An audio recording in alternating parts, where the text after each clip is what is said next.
Welcome back to part 2 of our video presentations on the basics in interpreting cardiopulmonary exercise tests. In part 1, we covered the types of respiratory limitations that may occur and how to differentiate and interpret them. In this video presentation, we are going to examine the non-pulmonary physiologic limitations to exercise. Though we usually tend to think of these findings as being of cardiac origin, because there are many non-cardiac conditions that can give similar results, it is important to understand the clinical context in which these abnormalities can occur. We need to understand what we mean by the term anaerobic threshold, or AT. This is the exercise VO2 above which there is an O2 supply to demand imbalance in the muscles, causing a net increase in the lactate to pyruvate ratio above what would be predicted from aerobic metabolism. As shown in this equation, this excess lactate is buffered by bicarb, which is then converted by carbonic anhydrase to CO2 and water. The body then eliminates this excessive CO2 by increasing the minute ventilation, or VE. Some authors recommend using a 9-plot page of graphs to interpret a number of specific variables during exercise, including for identifying anaerobic threshold.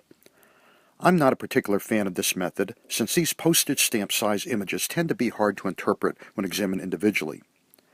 Many authors recommend the V-slope method for identifying anaerobic threshold, shown here, which plots the change in slope of the minute ventilation, or VE, against the VO2 that occurs at AT. I personally do not find the V-slope method that reliable, except in patients that are normal, which we do not see too often in our lab. With the computer technology available today, and the ability to overlay and manipulate data in so many different ways, I would like to show you how we like to look at patient data, which I feel often makes it easier to understand and to identify AT. I recommend picking 4 variables that change their shape or slope at the point of AT, and plot them on 4 different y-axes. First, we're going to look at a breath-by-breath plot of the VE to VO2, or ventilatory equivalents for oxygen.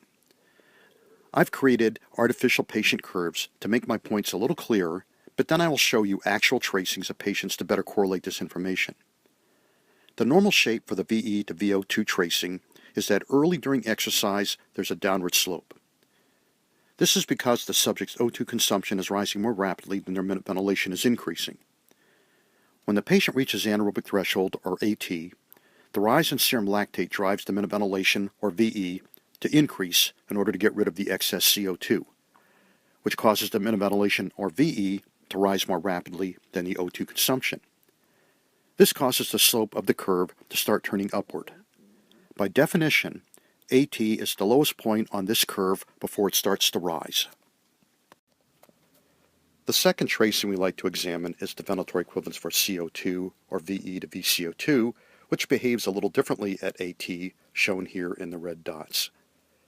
When anaerobic threshold is reached, the tracing may go flat for a short period of time that we call isocapnic ventilation. This occurs because after the onset of AT, the lungs have some compensatory capabilities for buffering the lactic acid, blowing off the excess CO2. Soon, however, the acidosis generated is greater than the ability of the lungs to fully compensate, resulting in the minute ventilation, or VE, rising excessively in relation to the VCO2, causing the slope of the VE to VCO2 to start to rise rapidly, just like the VE-VO2 tracing. A third tracing we find useful is the measuring of the P-end-tidal O2, or the partial pressure of O2 at the mouth at the end of each breath. At anaerobic threshold, we start to see a step up or rise in the P-end-tidal O2.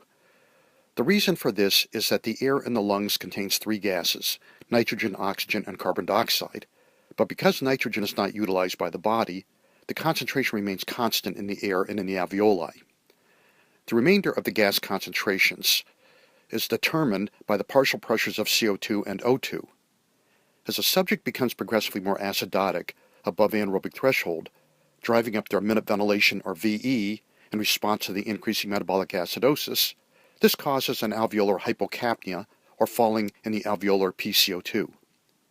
In order to maintain 1 atmosphere pressure in the alveoli to compensate for the decreasing alveolar PCO2, which can fall into the 20s, the partial pressure of O2 rises in the alveoli, which is reflected by an increase in the end-tidal PO2.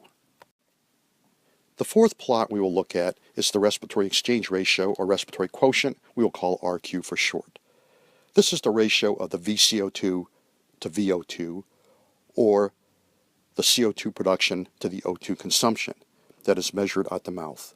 We are often taught that in the resting state this value is approximately 0.8. When metabolizing carbohydrates and protein, we produce around 1 CO2 for every O2 consumed. But because there is some background lipid metabolism that is much more efficient, producing less CO2 for each O2 consumed, the value of R is a little lower. Well, as we would expect, when we cross the anaerobic threshold during exercise and start buffering lactate, the ratio of VCO2 to VO2 starts to also rise rapidly. If you can draw a line that goes through all of these points that we have just identified, you can feel fairly comfortable that you have identified AT correctly. Now I'm going to show you a couple of actual patient tracings. In this first patient, we can see that where we are drawing the line for anaerobic threshold, the blue dots representing the ventilatory equivalents for O2, or the VE to VO2, reach the lowest point before starting to go up, while the tracing for the ventilatory equivalents for CO2, or VE to VCO2, is plateauing, reaching isocapnic ventilation. And at the same time, the respiratory quotient, the turquoise points, start to increase, while the P-end tidal O2, in purple, starts to drift upward. In the second case, we have a trained runner who hits his cardiac output limits of maximum achievable stroke volume and heart rate, and cannot increase his VO2 any further. Again, we can draw a line that clearly identifies anaerobic threshold, passing through the lowest point of the VE to VO2 in blue before increasing, while also passing through the start of isocapnic ventilation shown in red. The line also passes through where the RQ begins to increase in turquoise and the P-end tidal O2 starts to rise in purple. Determining if anaerobic threshold is reduced or abnormally low is not always clear-cut. The VO2 at anaerobic threshold is reported as a percent of the predicted maximum VO2. But the predicted VO2 can vary depending on the population studied and their level of fitness, so one needs to choose their predicted values accordingly. There is general consensus, however, that an AT that is below 40% of the predicted VO2 max is always below the lower limit of normal no matter what age. Keep in mind, though, that as individuals age, above the age of 25 to 30, for every decade, the lower limit of normal probably increases by approximately 2%. So that by the time a person reaches 75 to 80 years of age, the lower limit of normal AT is closer to around 50% of their predicted VO2 max. This is because predicted VO2 declines more rapidly with age than AT. So the AT lower limit of normal becomes a higher percentage of the predicted maximum.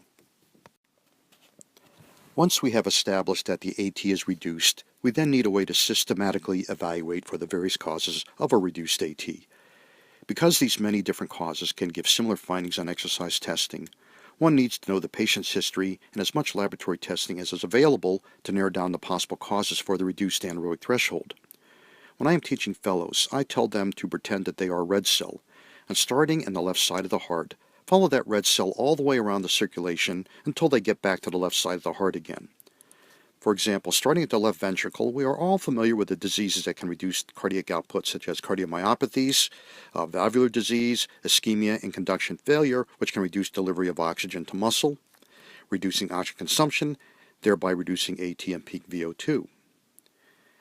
As we move further out into the arterial system, blockage in the circulation, such as claudication, can decrease O2 delivery to the tissues. In this particular situation, the patient may describe classic pain in the legs from the ischemia, helping identify the cause of the reduced AT. I also throw anemia in the differential at this point. Obviously, if someone has a very low hemoglobin of 8, they're going to have a hard time squeezing out a normal AT and peak VO2. The actual effect of low hemoglobin on AT and peak VO2 are complex, and the body does have mechanisms to compensate for mild degrees of anemia. As we move out into the periphery, we have the metabolic and myopathic diseases that can interfere with the metabolism of O2 to create ATP, causing generation of inappropriate lactate at low levels of work. Neurologic diseases can also reduce AT. Whether this problem occurs centrally or at the level of the synapse of the muscle, if there are suboptimal numbers of muscle fibers firing, the ones that are working will certainly not be able to achieve a normal VO2. Moving over to the returned venous side of the circulation, If one has severe obstruction of the venous return, it only makes sense that if one cannot return the blood to the heart to the point that the cardiac output is ultimately reduced, this will also eventually reduce O2 consumption. I place diseases of end organ failure on this side of my diagram because when you have severe renal or hepatic failure, the body is producing all kinds of toxins, such as in states of acidosis, that impair the normal metabolism of O2 and other metabolites that can shift lactate threshold, producing excessive levels. Pulmonary vascular diseases we are all familiar with. Their effects are complex. Not only do they reduce cardiac function by their effects of plugging up the pulmonary vasculature, but in addition, there are also the effects caused by right ventricular failure that, when severe, eventually cause compromise of the intraventricular septum, impairing left ventricular function and reducing cardiac output. And of course, there are all of the pulmonary parenchymal lung diseases that cause hypoxemia, whether obstructive, ILD, or chest wall mechanical or neurologic restriction.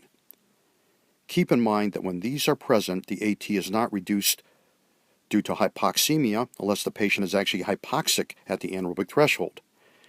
If AT is reduced and hypoxemia is not present at that point, it may be secondary to complications of pulmonary disease, such as pulmonary hypertension or cardiac pump failure.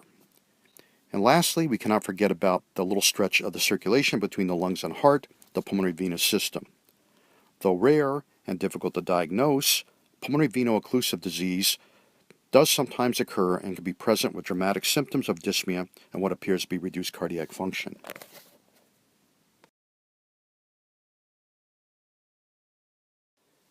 Examining the patterns of the tracings for the cardiac parameters can be just as useful as when we examine the graphs for the respiratory patterns.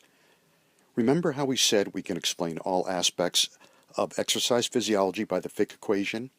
And we showed how the cardiac output equals the heart rate times the stroke volume?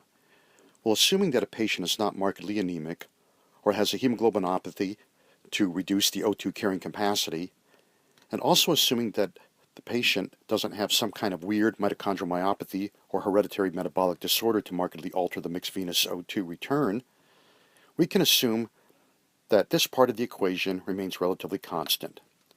That means that VO2, or oxygen consumption, is proportional to the stroke volume times the heart rate. And if we divide both sides by the heart rate, we are left with the VO2 divided by the heart rate being proportional to the stroke volume. We call this value the O2 pulse. Both the VO2 and heart rate are easily measured during exercise testing, and this ratio can be plotted on a graph to reflect what the stroke volume is doing during exercise.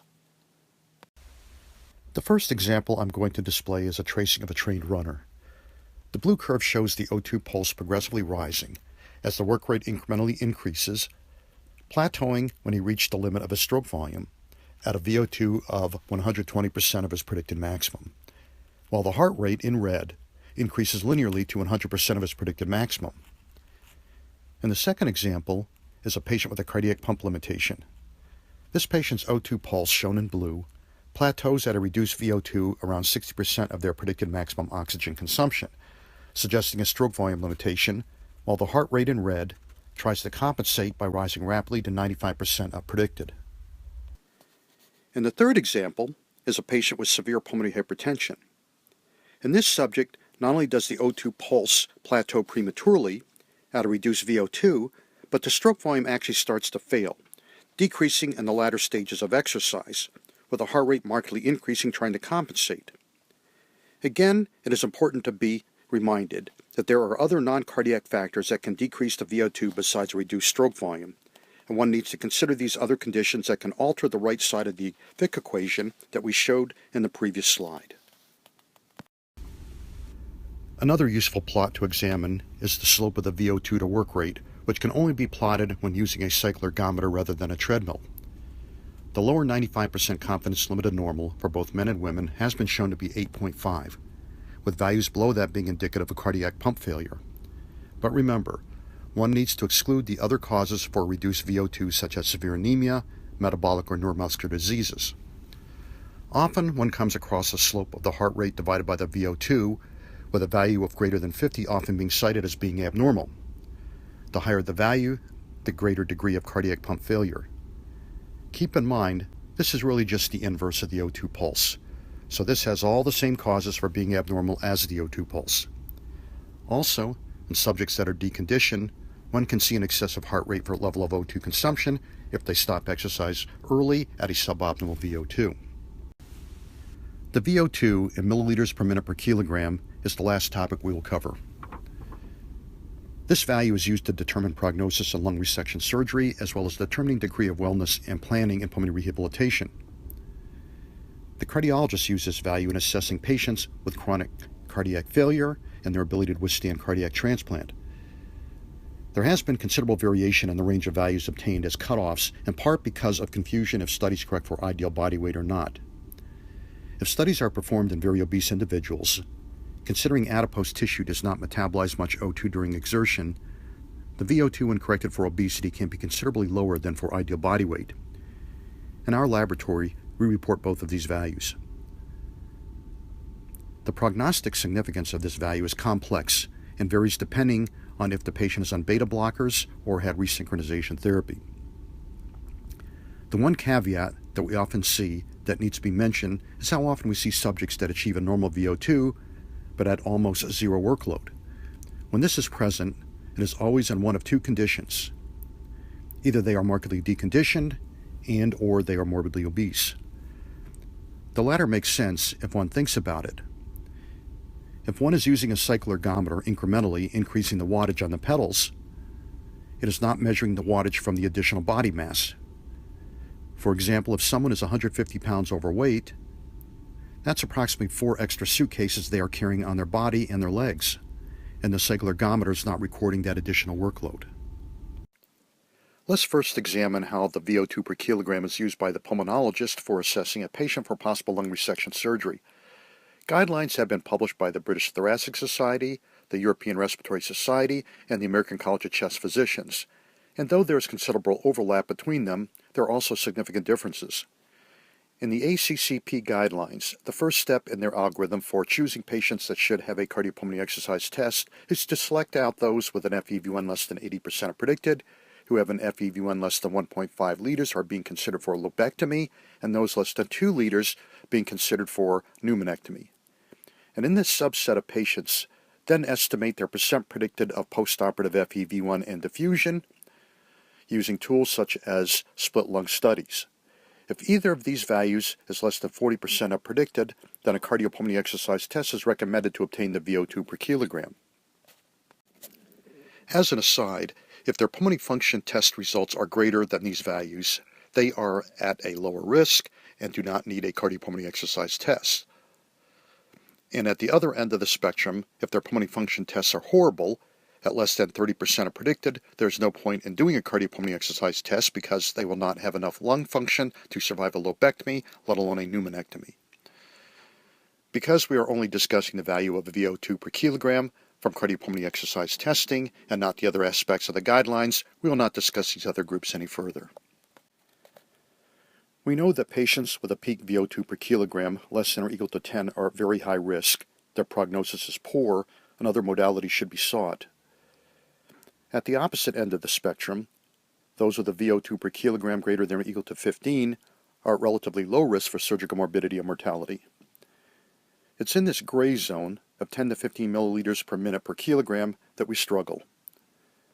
The guidelines tell us that they fall into a high-risk group, but we also need to consider how good of an effort during exercise a subject is able to achieve, and if we push them a little harder, could we have gotten the VO2 per kilogram into this lower risk range?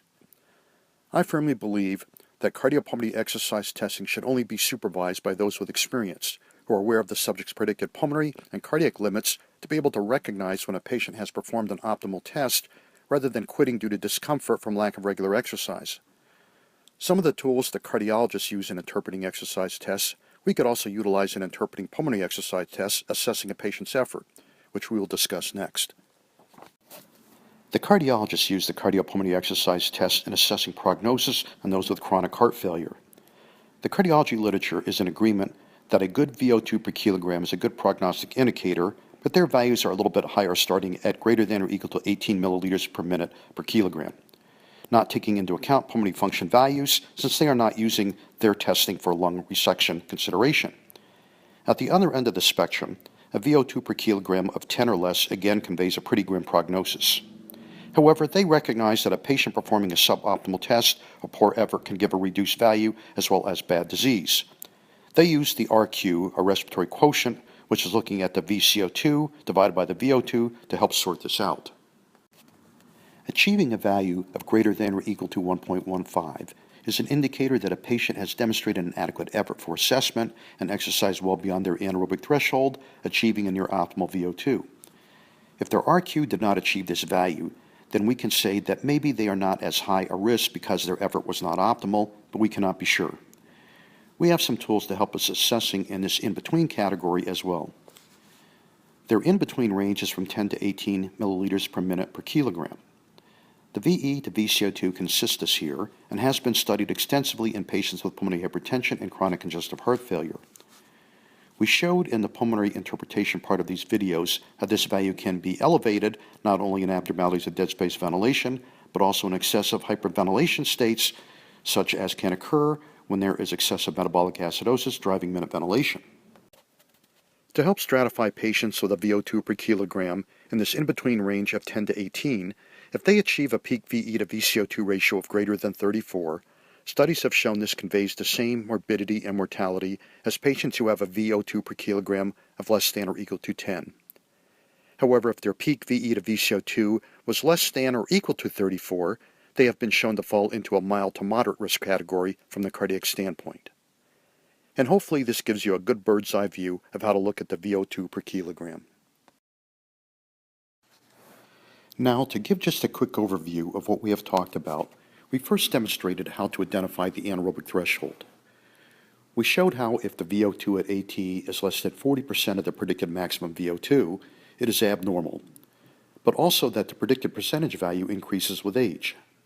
We showed you how there are many causes for reduced AT, and that one needs to have an understanding of the clinical history while systematically going through the categories of possible causes to determine if they may be present. Multiple causes may coexist simultaneously. We discussed how the O2 pulse is an indirect measure of stroke volume of the heart and showed examples of how the O2 pulse tracings plotted along with the heart rate can give a visual display of the cardiac function. And we also showed how the inverse of the O2 pulse, the change in the heart rate over the change in the VO2 from rest to peak, when excessive, can suggest heart disease as well as deconditioning. The slope of the VO2 versus work throughout exercise has also been shown to be an indicator of pump failure. The lower limit of normal is 8.5 in the absence of other conditions such as anemia and other metabolic disorders.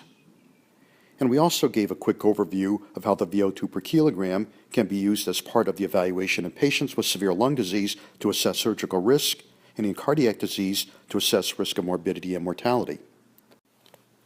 And as a final comment, though we did not dedicate time to this subject since it is an entirely different series of lectures, we need to mention the importance of making sure one carefully monitors the electrocardiogram of each patient throughout exercise for specific electrical abnormalities that may help to explain the patient's symptoms. We find in our lab most patients with coronary artery disease are discovered by other more directed testing prior to the need for cardiopulmonary exercise testing.